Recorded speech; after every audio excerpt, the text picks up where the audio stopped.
bienvenue avec ce VTT. Oui, on est aujourd'hui dans ma première vidéo VTT. Rendez-vous compte, ça fait maintenant plus de 2 ans et demi que je fais des vidéos et je n'ai jamais fait de vidéo VTT. Et pour vous dire, je n'ai même jamais fait de VTT.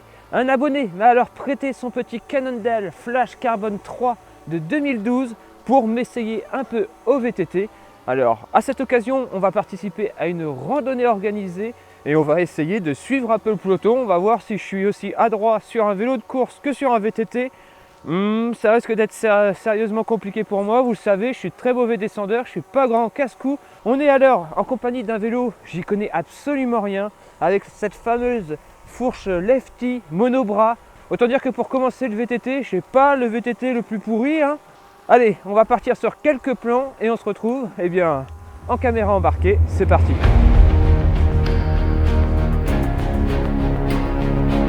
Alors vous risquez de voir un peu de terre gicler sur la caméra, chose que je n'ai pas l'habitude. Allez, on va essayer de passer partout où j'ai toujours voulu passer en temps normal en vélo de route que je ne peux pas faire. Et on va voir si je suis aussi adroit ou pas comme je le disais tout à l'heure. Je pense que je suis pas adroit. Il va falloir que j'arrive à gérer ma trajectoire. Alors je suis pas du tout équipé comme je vous le disais. J'ai pas les pédales automatiques, j'ai pas les chaussures, rien. Donc on fait comme on peut. On est en basket, pédale plate. Oula. Ah, c'est donc ça le VTT. On est les premiers à découvrir des trucs bizarres dans les chemins. À savoir que ça me paraît pas vraiment naturel. Voilà. Donc en fait on est un peu les déblayeurs de la nature,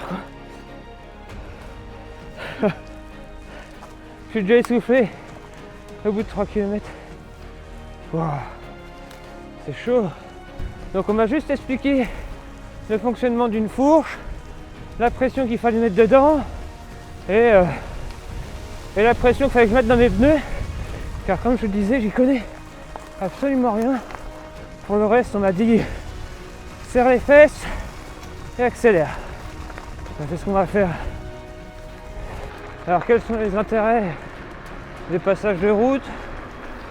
Déjà récupérer et décrotter les chaussures.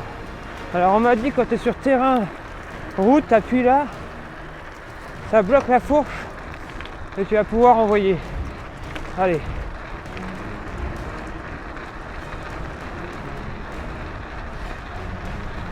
De prendre des chemins. C'est parti. Voilà. Je viens de prendre un gros caillou. Je crois qu'il y a un chemin à gauche. On va essayer. Yeah. Franchement là je suis un chemin mais je sais pas du tout où il mène.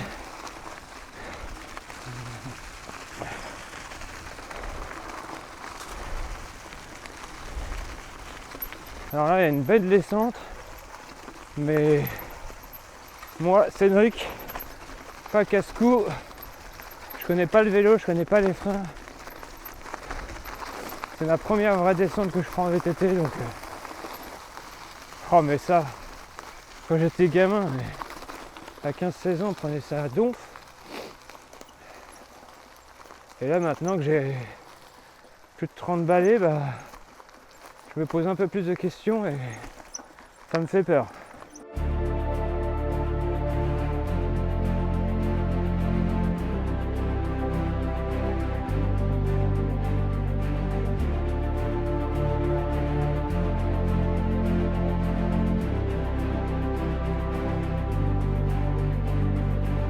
VTT permet vraiment de faire des plans au drone de malade, mais on verra que sur la route c'est aussi possible de se faire suivre par ce drone.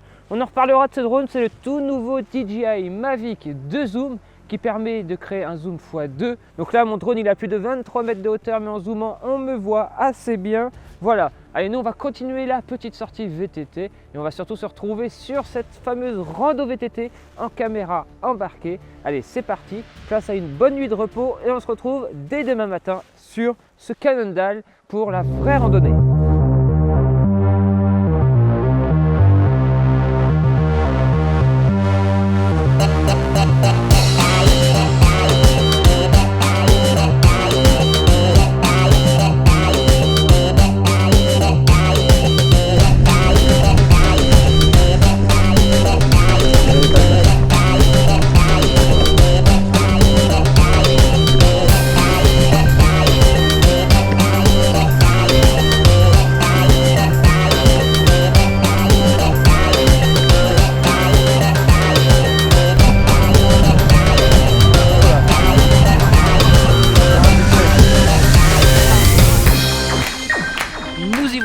Après avoir fait 45 km la veille pour s'entraîner et me faire un peu la main en VTT, pour rappel, je n'ai jamais vraiment fait de VTT dans ma vie, ou alors une ou deux fois en étant gamin dans le village de mon enfance, rien de plus. Et me voilà aujourd'hui parti pour une randonnée de 60 km avec un peu plus de 500 mètres de D+ au programme, une initiation entourée de plus d'une centaine d'autres VTTistes, un vrai baptême.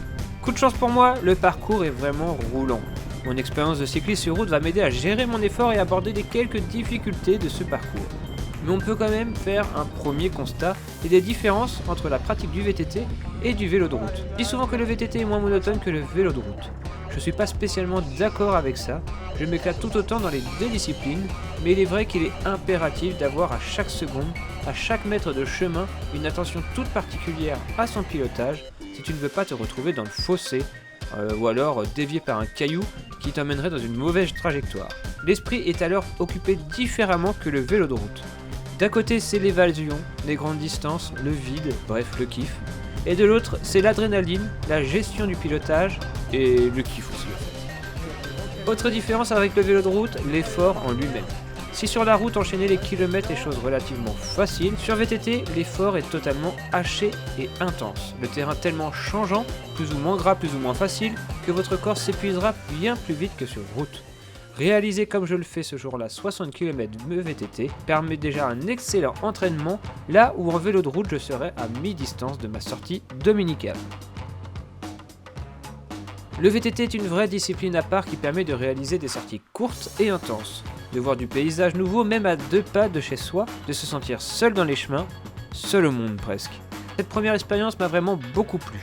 Et il n'est pas exclu que je recommence à nouveau de monter sur un VTT, mais cette fois-ci avec des vraies chaussures et des vraies pédales automatiques, car la perte de puissance est vraiment impressionnante dans les montées, sans ces équipements.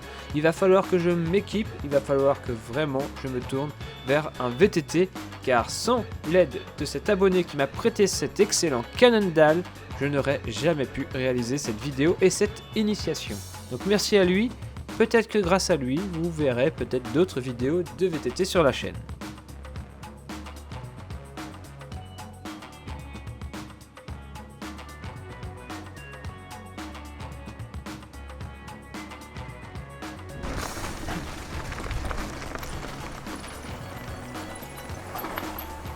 Et voilà, c'est comme ça que se termine cette vidéo VTT. J'espère que vous l'aurez apprécié. Si c'est le cas, n'hésitez pas à mettre un gros pouce bleu. Plus il y aura de pouces bleus et plus je serai motivé à vous refaire une vidéo VTT. Ah, moi je suis rincé. Allez, j'espère que vous aurez apprécié la vidéo. Et on se retrouve très bientôt pour de nouvelles aventures. D'ici là, comme toujours, portez-vous bien. Ciao tout le monde!